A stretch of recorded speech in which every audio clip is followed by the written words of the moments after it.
Hello all. I've been asked by many people for an update to the last summary I did of the data and science and facts around our viral issue.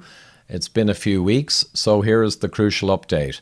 I'm going to start with the curves for deaths per million for many European countries, Italy, UK, Ireland, Sweden, and as you can see, they're all very similar in shape. And the epidemic largely ended around May, early June, and now we're down to very low levels. And this is entirely in line with influenza epidemics in the past. So I'm going to show that Europe, the average here is similar shape, of course, and there were some countries with lesser impacts, and we're going to show you why shortly.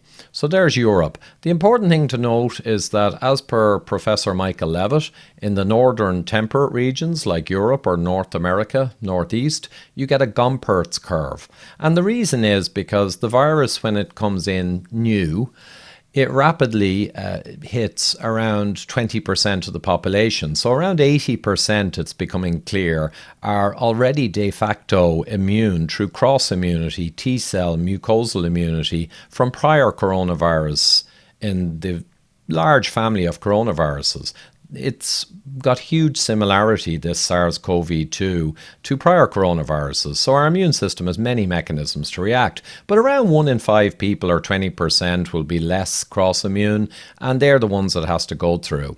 But in any case, as it goes through those people, you get the sad passing of the susceptible, and you get the majority of the people who are susceptible to infection become infected, and then the virus has much more difficulty and stumbles over immune people all over the place. So you get the turning of the curve, and this is entirely normal, and then it comes down in the Gompertz fashion. So just to show for influenza, here's a publication in the last 10 years about the Spanish flu, and you see the classic Gompertz curve as well. So this is entirely kind of normal, if you will, for a new virus that comes along. Now, we're going to look at all-cause deaths, excess deaths in respiratory seasons over the last couple of years. And this is from Euromomo. It's very important to look at excess death because the measure of cases or infections depends on how much testing you're doing and how good the test is, and it's really noisy. So death is the best measurement. Euromomo has 360 million people in the countries it tracks, and we're going to look at 2018 excess death. And as you can see, it's here, and you can integrate or add up all of the weeks of death and get the totals. So we did that, and approximately 140,000 excess deaths in the over 45 years of age bracket, which is the one of interest. So 140,000. It seems like a lot, but remember that's out of 360 million people. So it's actually a very small fraction. When we move on towards 2020, we note first that 2019 had a very soft flu season right up to early 2020. So we really had a lot of people built up here who would otherwise sadly have passed. So when COVID seasonally struck, there was a lot of dry tinder is one term that's being used. All those aged, susceptible, comorbid who are around to sadly be hit with the coronavirus. And the total, if you add it all up in this curve, is around 180,000 people. So you'll note that it's not much different than 2018, and we really didn't do anything in 2018, although some hospitals were overflowing in UK, for instance. But generally speaking, the difference is not great. Now, some people may comment that, oh yes, but we did lockdowns and masks and things this year. But they have been shown to have very little impact in analyses. So we're going to look at that. So this is a fair compare. And actually, the impact of 180,000 is lower than the year 2000 for excess death in the season. So the main difference is that Corona, the season was very short and sharp because of the soft prior season and other factors. It dramatically occurred in 6 weeks, these excess deaths, rather than around 4 or 5 months. So that's one big difference. So Explaining this, why were the deaths not much different than 18?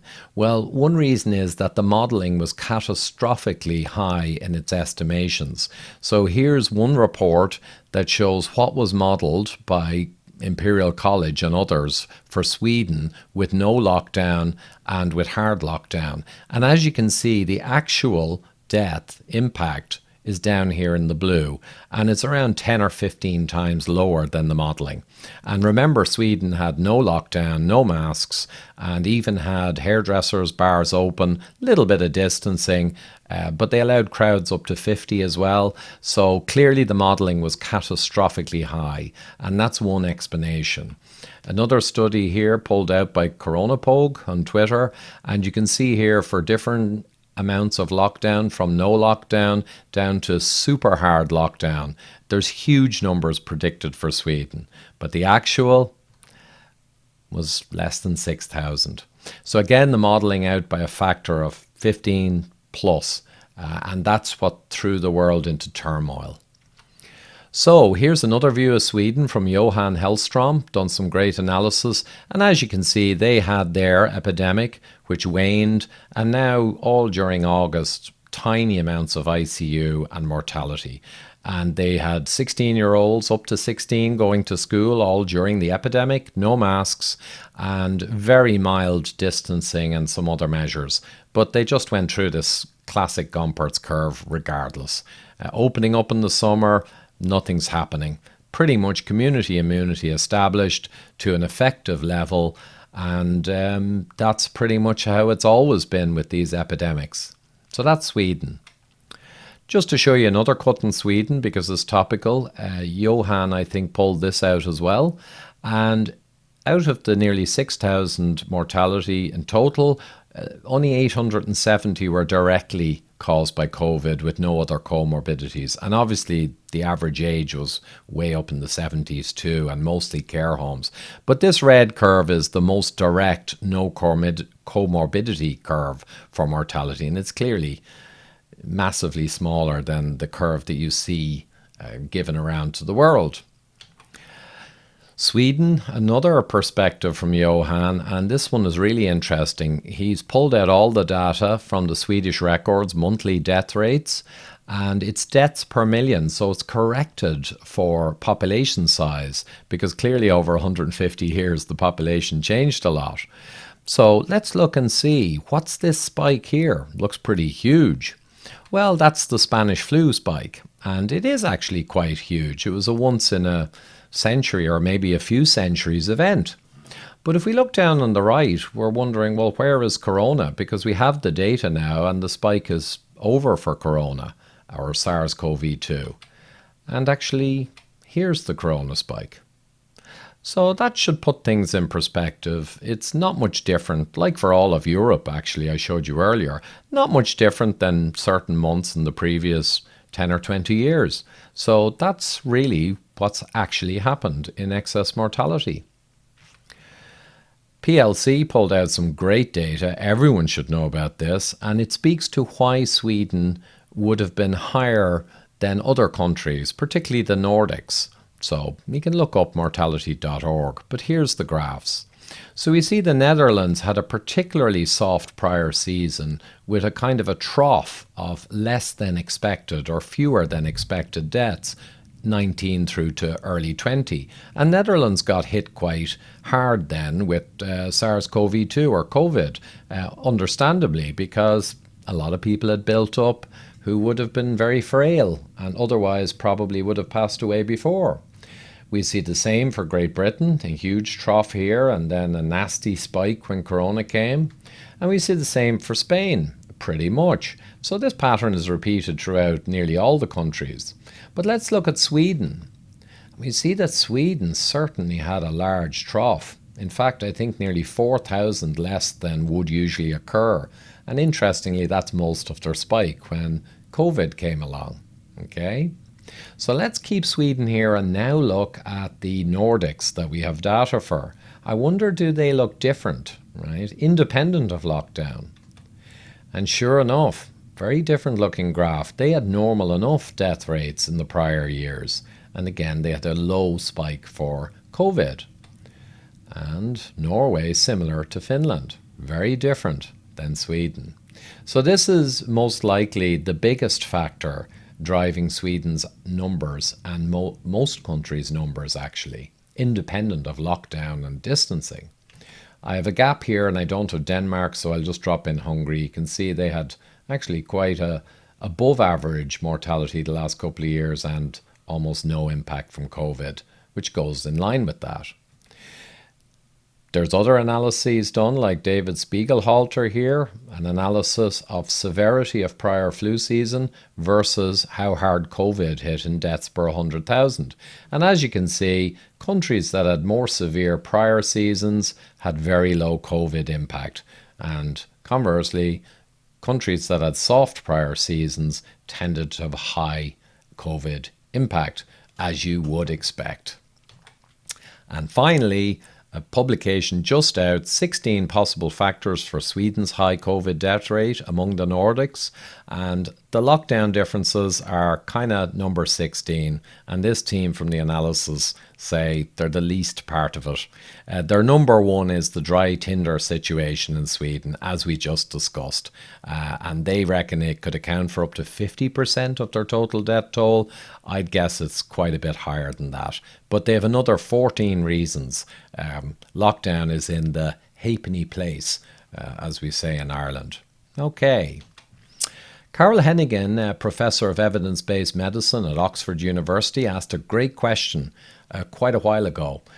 There's 50,000 pubs almost in the UK, and let's say 1,000 a week through the door. They've been open for a long time with no masks, right, and token distancing.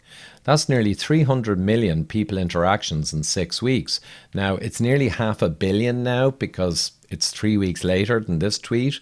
So how many outbreaks occurred with nearly 500 million people in pubs with no masks moving around indoors? Well, let's take a look at the UK's actual mortality impact. Here's where we're talking about where the pubs are open with no masks, basic distancing. So let's see what happened. 2 months or more, actually, 9.5 weeks since this began. Interesting. So not only is there no spike whatsoever, but quite the opposite, that during 10 weeks of this reality, right, it just kept falling. And that's because these curves are baked in, essentially, as we've discussed earlier. Community immunity, the passing of the susceptible, the seasonal changes in the virome and other factors dictate this curve. And we humans trying to do fancy things that were never tried in history, often that just doesn't work or do anything. So there you are. So any pub owners in Ireland watching this, or the Vintners Association, should be asking the question, why the hell have we had pubs closed in Ireland for the past few months? And it would be a very good question, and I think we've answered it here. Bazuo Greengrove, I've probably butchered that, did a nice analysis. It's very busy, but I'll just go through the basics. He painstakingly pulled out the USA seasonal impact of prior flus like 57 and 68, 69 and 59. And he also did a 1942 one, which was huge impact. But the notable thing here is they all have the double hump shape, which I'm going to describe to you shortly. And COVID is here, and it's no different really than these prior ones. Lesser impact, actually. But we never did any lockdowns and things before. We did it for COVID. But another thing he pulled out is that, interestingly, these red lines show the influenza and respiratory disease patterns across the full year from week 1 to week 52 in the USA and prior years. But he pulled out the influenza for this year, 2020. Now, this year had masses of lockdowns and masks all over the place, and that was a real unique difference with prior years. But notice in the tan space here, they got the exact same influenza and respiratory deaths as normal. So influenza and respiratory deaths completely ignored the lockdowns and the masks, which again is the point where we're trying to make. This is another view of it. This hump here in 2020 was the corona impact being inappropriately put into influenza and pneumonia at the start. But then they fixed that. And as you can see, 2020 influenza and pneumonia, no impact from lockdowns, didn't change the curve. And finally, I won't read this out, but I did this back in late April, early May, explaining all of the evidence against lockdown being effective. Many professors, universities have published now, and I'll just pull out a couple of interesting ones that are logical. The millions of grocery workers across Europe and the US, right through the epidemic, never mind now, had no mask, indoors, 8 hours a day. They were non-lockdown. The great unwashed people coming in and out all day long. They showed no signal for extra infection or mortality. The essential workers, same thing, no signal. And many countries have dropped the lockdown since even late April, early May, all the way through all across Europe, and the curves never stop going down. They never change shape. The lockdown effectively had no impact, even though the belief system is that it should. Sorry guys, science is tough that way. And last thing, there's a link here I'll put in the bottom of this video or in the first comment, and it's just a Dropbox where there's around 5 published papers on lockdown analysis explaining what I just said, and a few articles, though we're seeing many more, even in the Wall Street Journal now, slowly, reluctantly acknowledging that lockdown was a massive mistake and will cause far more death than it ever saved. Masks I'll mention briefly. I know it's a hot topic, but I go with the science. Here's a paper looking at 14 randomized control trials of masks and surgical masks in preventing influenza viral transmission, and no support for a substantial effect. Basically, all these randomized trials over many years. So the science of the last 40 years was unanimous, and the WHO right up until late 2019. No way were they worth using. They might even backfire. And it all changed in June 2020, and suddenly people somewhere, influential people, wanted everyone in masks. So, but I'd go with 40 years of science rather than a few weeks of questionable science in quotes. So that's just the reality with masks. Just to illustrate it empirically, here's Germany, mandatory masks came in, curve never changed, kept falling. Austria, mandatory mask came in, curve didn't change, maybe it went up a bit. Poland, mandatory mask came in, curve didn't change, the R curve. And we see this all over Europe. There is no measurable impact between mandatory mask orders whenever they come in and any impact on outcomes. Okay, so that's just the way it is. So sorry about that, but the mandatory and prison sentences and arguments with police and fines all around masks are very, very non-evidence based, bad science, and the empirical data reflects that. So sorry guys.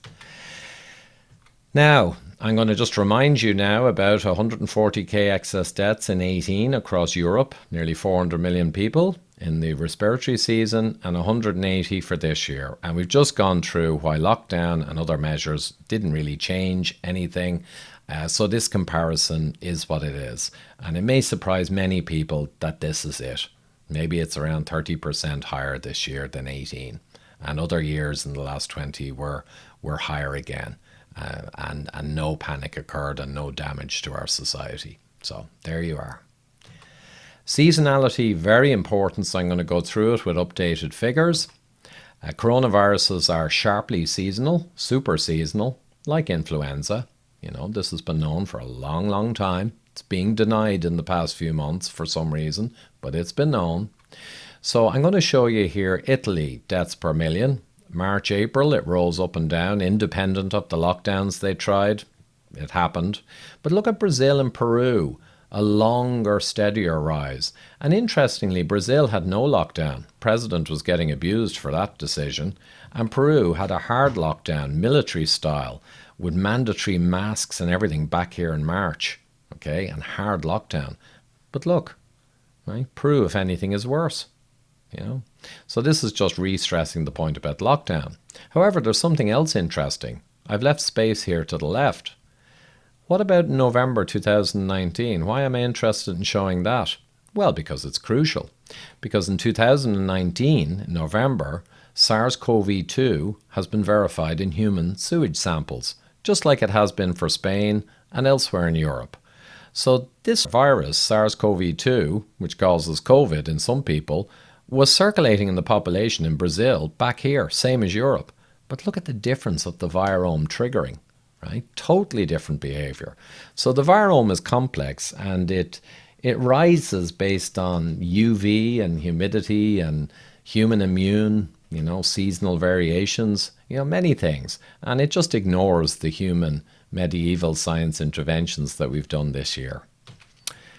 Transmission of epidemic influenza, I'm going to put a link below. Highly recommend you read the PDF. Edgar Hope Simpson, a doctor who spent 50 years plus on studying all of what we're talking about and a lot more. And he certainly got into the whole seasonal aspect because it's huge. So let's use his knowledge and have a look at these countries. So we look back at Italy here, dramatically different than Brazil with no lockdown, Peru with a lockdown. But the big difference is these southern tropical regions, completely different triggering than the northern temperate.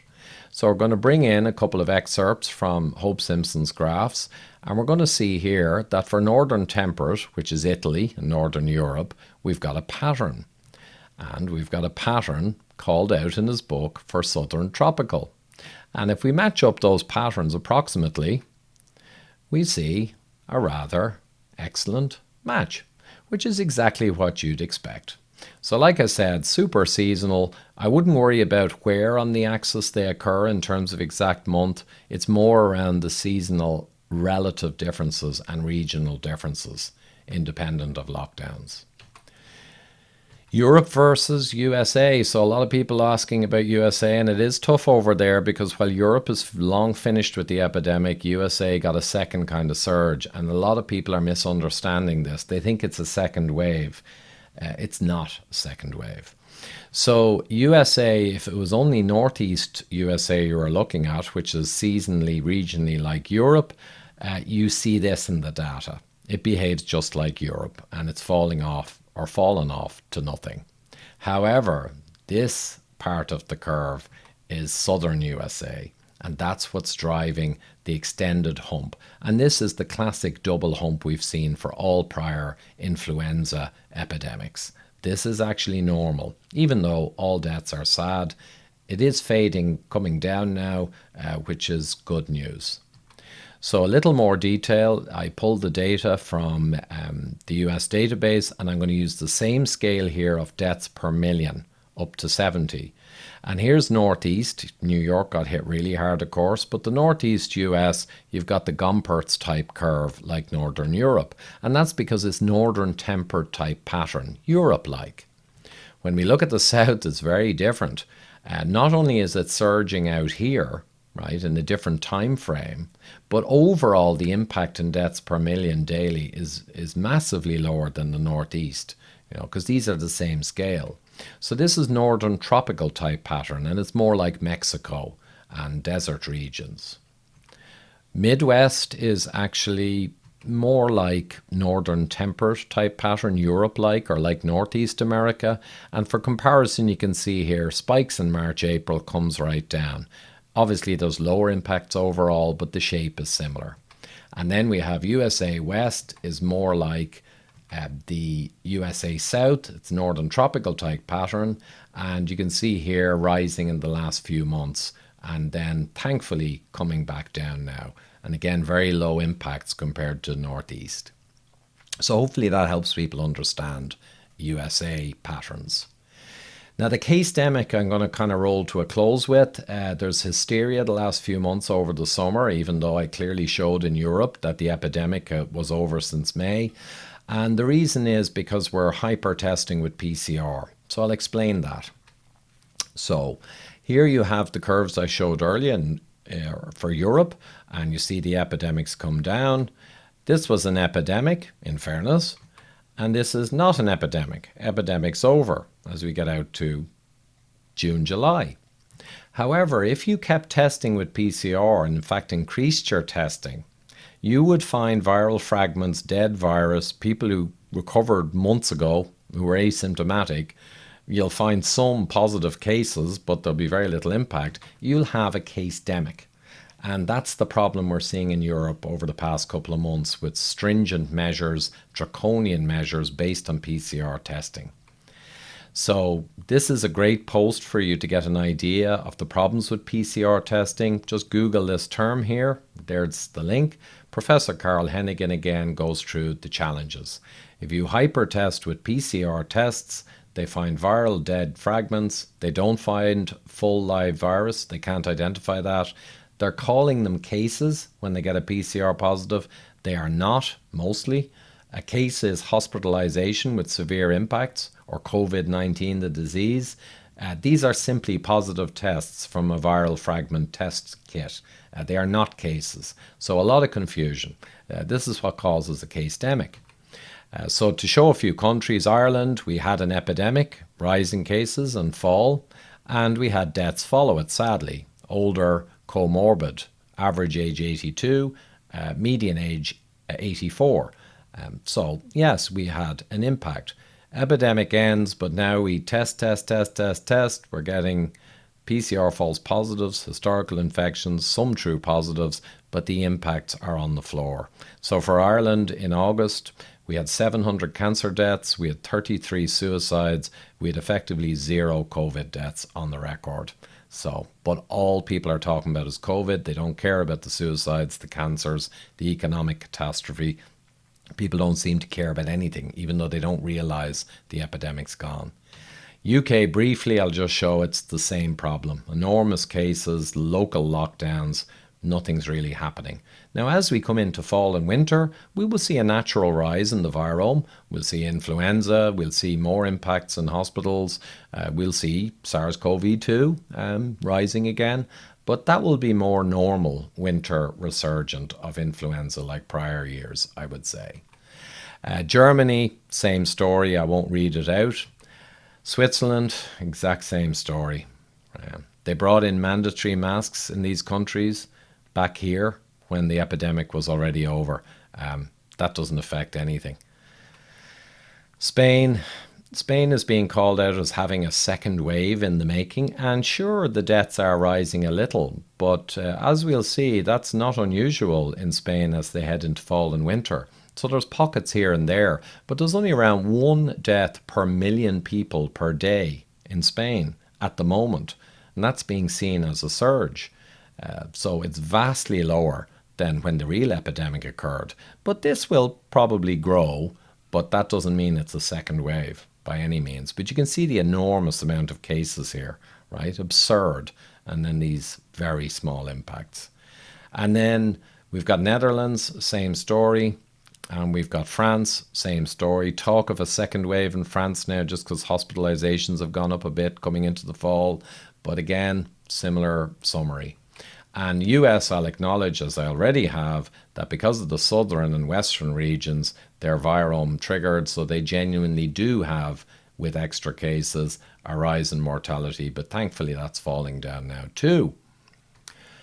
So have we seen this before, like the case-demic phenomenon? And this is important. This is from a government document, and it shows the H1N1 swine flu, where there were actual impacts in 2009 in the winter, and people died, not nearly as many as were modelled. But a fascinating thing happened then. They brought out a rapid PCR test called Flu Chip, and they started testing like crazy.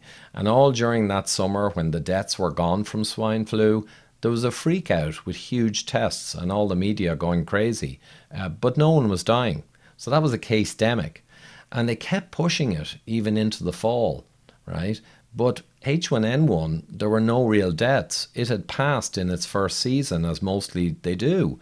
But there was a case-demic going on and a lot of hysteria until eventually they gave up on it.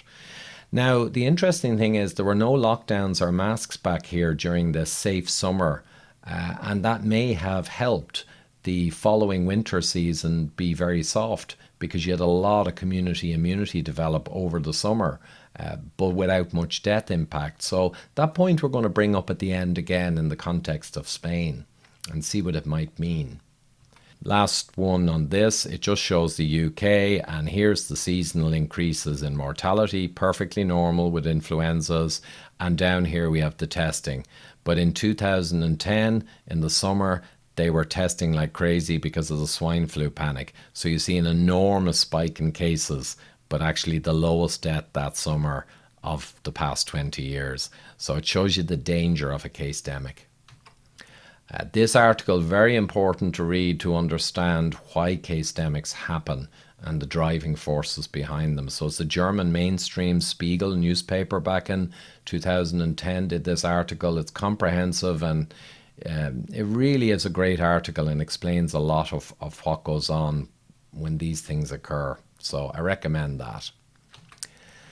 Now, another thing in terms of second waves in Europe and Spain and anywhere, it's important to note that, influenza are shown in the three curves here, and they do fall in the summer, and then as you get into the fall, and this is only August, you see that you start seeing more influenza. So this is normal, and the blue bars are coronavirus cases in 2020, and they're following a similar pattern. Yeah, so there's nothing too abnormal about this, and that's probably important to internalize. Okay, so that's just a point to note. The Spanish second wave I'll finish on because everyone's fear-mongering about second waves, and nothing is impossible in science, in fairness. So here we show Spain again, and we show the huge up to 900 deaths per day at the peak of the actual epidemic. And then, as I described, community immunity, passing of the susceptible seasonal vectors, it fell right down to nothing. So in May, it was effectively gone. I think these deaths were added in from a prior period. So recently, there's been talk of hospitalizations, and indeed there's mortality. Now, this is with COVID as opposed to necessarily from COVID. So you got to be careful here. But there is a rise, and people are talking about second waves. But what I would suggest is a second wave, a true one, would look something like this. It would rise up and come back down again and be very impactful. But this kind of coming into fall increase is nothing like that so far. And I want to remind people of Euromomo, which is the mortality excess for all countries in Europe. And here's Spain. And you can see in 17, there's the big hump in excess mortality. And in 18, 19 was softer, right? And there's COVID, 2020. But let's look at 17 and bring it down here. And what would it be like if 2020 going into 21 was even like 17? So let's bring it down here and extend out the months out to March and scale it approximately. Well, Spain could easily be heading into this in terms of mortality. Right? But this would be actually normal. And in here, you're going to have influenzas found. You're going to have SARS-CoV-2 found. If SARS-CoV-2 dominates, then it may kick out the influenza deaths and they'll attribute more to COVID-2 and to COVID. But either way, this is coming anyway. So, we've got to be careful that this is not attributed to some kind of second wave if it does look just like pretty much like 17. But we'll see what happens, and we'll be watching the authorities on how they're reporting it. Now, there is one difference this year, however. Even though lockdowns and stuff don't really work, they could have an effect that's negative. They're going to cause way more cancer deaths from late diagnoses, way more, malnourishment and suicide and dreadful suffering and impacts due to destroying economies. And they're taking away our cherished freedoms and causing terrible societal impacts. So the lockdowns and all that are causing huge damage, and that's being acknowledged in mainstream media. But here's another potential damage. For the first time in history, based on poor science, we've been putting in draconian measures all summer. And that's the safe period where the virus can circulate with very low mortality, and you can build T-cell and build mucosal and build population community immunity. And that's going to tend to protect the old and the frail next winter. But we've kind of gone in and tried to stop it for the first time in history, right? So it could happen here. it's reasonable to hypothesize, is the winter could be relatively worse than it needs to be in terms of death and injury of the susceptible and the weak, the very ones we want to protect. So, wouldn't it be ironic if actually what would have been a mid range winter actually became worse because we had not developed the normal ancestral evolutionary summer period community immunity? Now, that would be an enormous backfire. And it probably shows the potential dangers of doing things that are not scientifically based, like Sweden did it, doing things that are not based on good science and continuing them all summer, could have pretty terrible unforeseen consequences, in which case the people pushing this would tend to have blood on their hands next winter. So unintended consequences occur all the time, but they most frequently occur when you don't follow the science, the best science. That makes unintended consequences, damage, injury, and death the most likely, is when you don't follow good science. And to be quite frank, going into the winter now of 2020 and into the January of 2021 in Europe, this is actually what I'd have a concern with. That we squandered a summer where we could have had the normal evolutionary, relatively safe spread of this virus when people had high immune function, and just after the susceptible had already passed, right? A safe spread, if you will, right? And that may put the vulnerable at greater risk next winter, which, as I say, would be ironic and tragic. And you can add that to all the extra effects of lockdown, etc., and all the other problems which have been acknowledged all over the world now, in the media even. So I'll leave it at that, but I think it's a sobering thought, and I'm going to be watching like a hawk in the coming months for exactly what the winter arises and patterns are, and using our worldwide network of solid scientists to tie these things together and make sure that a truthful, fair narrative comes out from whatever we face in the coming months. So thanks a lot for listening, and I'll do another update shortly. Thank you. Thanks for listening, guys. And just a reminder that I do need support to continue putting together all of this content. And at patreon.com/Ivor Cummins, or for PayPal at tinyurl.com/Ivor Cummins, where you can do a one-off or a monthly support. So I'd really appreciate that, guys, and keep me getting the science out there and countering perhaps the more biased corporate type science. Thank you.